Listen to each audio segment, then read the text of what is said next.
bora ungetegemea kuona matokeo kama haya kwa sababu ya ubora waliokuwa nao. Haishangazi kuona matokeo haya kwa sababu hakuna ambaye amewahi kufurukuta hapa mbele ya TRA. Yote kwa yote tumepata matokeo haya, lakini sisi Simba Sports Club matokeo haya hayajatutoa katika mstari wa mapambano kuelekea katika ubingwa. Haina shida, gepo linaongezeka lakini litamalizika vile vile.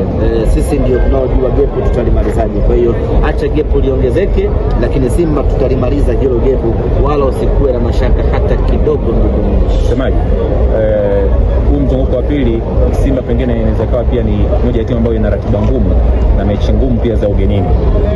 Mechi hii mmepoteza matokeo mkiwa ugenini, sare ya 6 hii. Pengine kuna tathmini ambayo mnaifanya ili kuhakikisha mnakwenda kuondosha hizi sare, kwa sababu pia ndio chachu ama ni chanzo cha nyinyi kukosa ubingwa kwa miaka kadhaa? Tumekuwa na mfululizo wa mechi ngumu. Tumecheza wiki iliyopita mechi dhidi ya Azam, ilikuwa mechi ngumu kweli kweli, intensity ilikuwa kubwa, mechi ilikuwa tough kweli kweli, na ukitaka kuthibitisha hilo angalia matokeo vile vile ya Azam leo ambao ameyapata dhidi ya Mbeya City.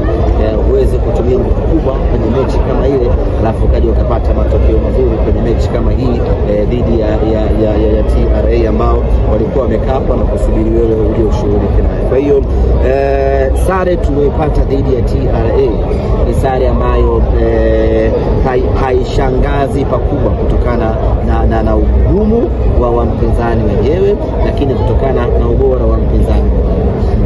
Kitu muhimu kwetu ni kutotingishika kwenye malengo yetu msimu huu.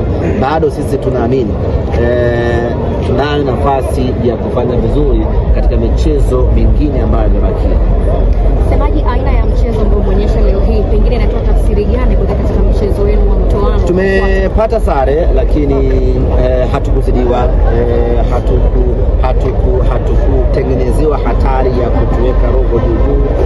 Tumepata sare lakini tulikuwa kwenye ubora wetu ule ule, na tumekosa nafasi kadha wa kadha ambazo kama ingekuwa siku yetu leo nyama ilikuwa anaondoka nao walau goli moja. Nafasi kama ile ya Rushaine De Rock, kila mmoja anaona kama inaingia hivi, kumbe ndio inatoka.